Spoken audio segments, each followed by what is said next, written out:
County may have violated Kentucky's open record laws. We'll explain why just ahead, and we'll tell you how you can help victims of the deadly tornadoes that killed dozens in Alabama. And sunshine and warmer weather look to be the case for most of this week. We'll break down what you need to know now on First at 4. Dedicated to Eastern and Southern Kentucky, this is WYNT Mountain News First at 4. Good afternoon, I'm Steve Hensley. First at 4, Kentucky Attorney General Andy Beshear says the city of Martin violated the Open Records Act by not responding to requests for public information. That information people were asking for regarded a controversial annexation proposed by the city. WYNT's Macy Marie is live outside Martin City Hall and joins us now with more. Macy? Yeah, Steve, like you said, that proposal for an annexation, it's causing some tensions here over in Floyd County in the city of Martin. Now, part of that proposal basically says that the roads surrounding Martin would be annexed, and that has some people worried because they're afraid that could possibly affect businesses on those roads. I talked to someone earlier who actually filed an open records request saying he wanted some information about the financial status of Martin, and we actually have some video where things got a little bit heated up in a meeting last month, and basically in that meeting the mayor of Martin, he walked off. Now, I did try to get a hold of him today and ask him about these open record requests and how the Attorney General says the city is in violation of not responding to them in a timely manner. I was told the mayor is not here at City Hall today. And another thing I want to go ahead and show you here on camera, I actually have a request that we've tried to fill out here at WYNT. This is an open record request that we tried to have, and we did not get a response from ours either whenever we filled that out. Now today I did drop off another one to them here at Martin City Hall. For now, live in Floyd County, Macy Marie, WYNT Mountain News.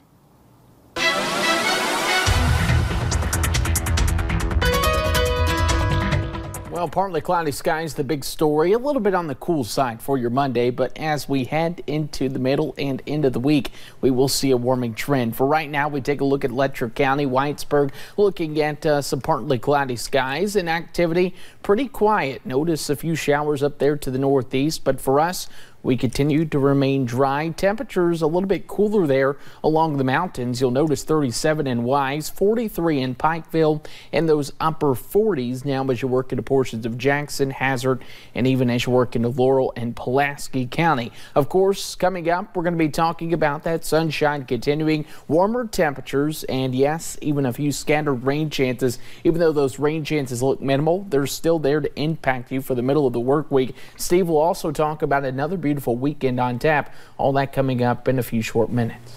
All right, Andrew, thank you. A group from Harlan is helping victims of the recent Alabama tornadoes.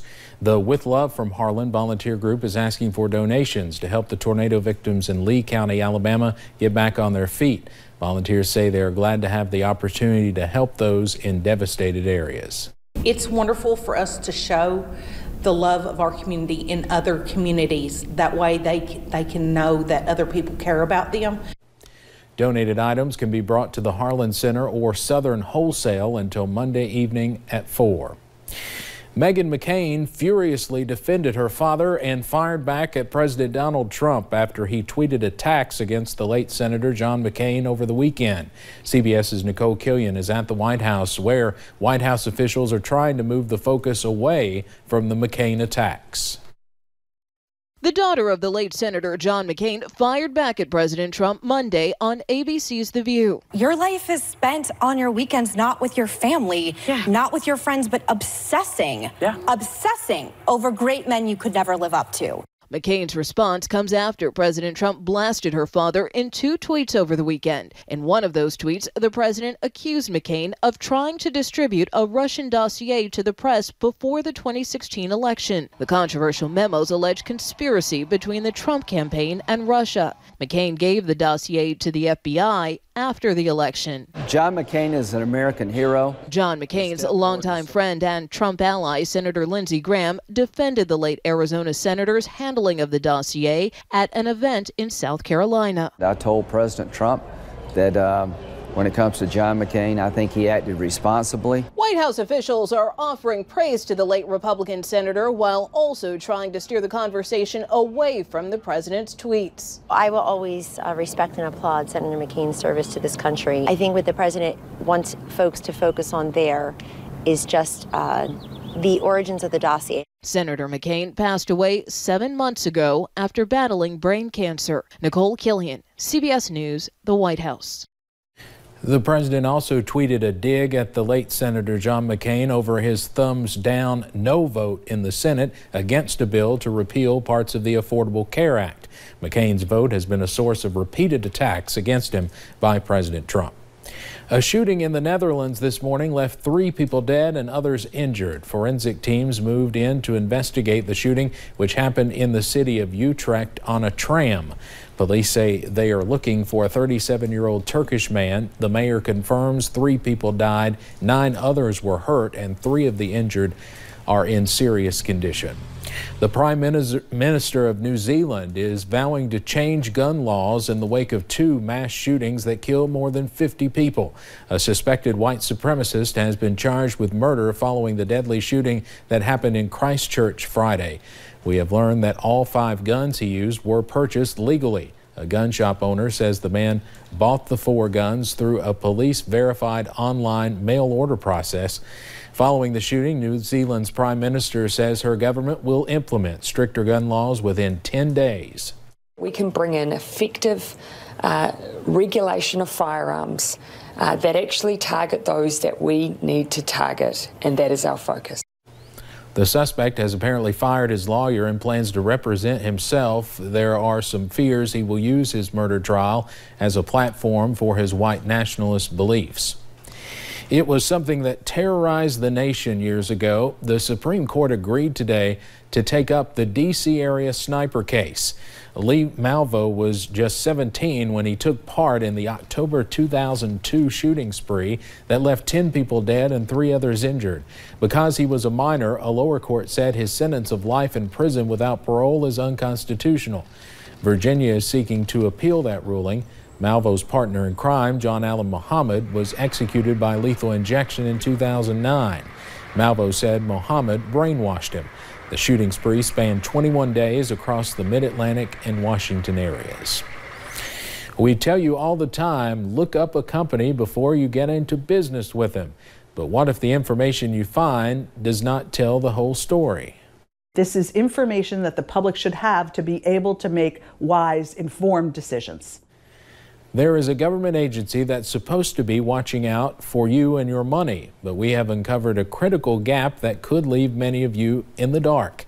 Tonight at 5:30, Investigate TV's Rachel DePompa teamed up with the financial website NerdWallet to expose what is happening to your hidden complaints. Another candidate has jumped into the race to be the Democratic presidential nominee, and one more almost declared. New York Senator Kirsten Gillibrand officially kicked off her 2020 presidential campaign yesterday. Gillibrand is the 6th female candidate to enter the race. There are now 14 Democrats officially on the campaign trail, and a 15th came close to declaring his candidacy this weekend. I have the most progressive record of anybody running for the United States, if anybody who would run. I didn't mean. The Democrats' first debate is June 19th. Well, President Trump is taking to Twitter to demand that General Motors reopen or sell its plant in Lordstown, Ohio. The president says GM and UAW have talks planned in September and October, but he wants the discussion to start now. President Trump tweeted, quote, "I want jobs to stay in the USA and want Lordstown, Ohio, in one of the best economies in our history, opened or sold to a company who will open it up fast." The president went on to say that car companies are coming back to the U.S. and everyone else will follow. The president says the U.S. now has the best economy in the world. Let's head over to Wall Street now this Monday afternoon. The Dow closes up today more than 65 points. Straight ahead on First at 4, the suspect in the kidnapping case of Jamie Kloss and the killing of her parents talks from jail. And Monday was a little cool, but what can we expect for Tuesday, even Wednesday? The answer is coming up shortly.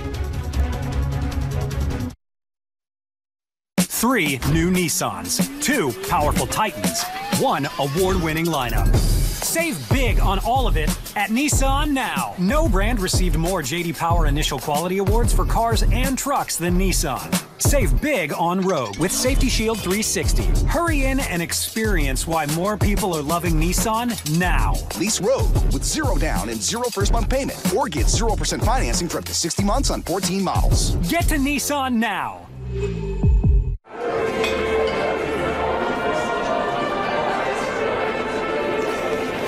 Oh, weep no more today.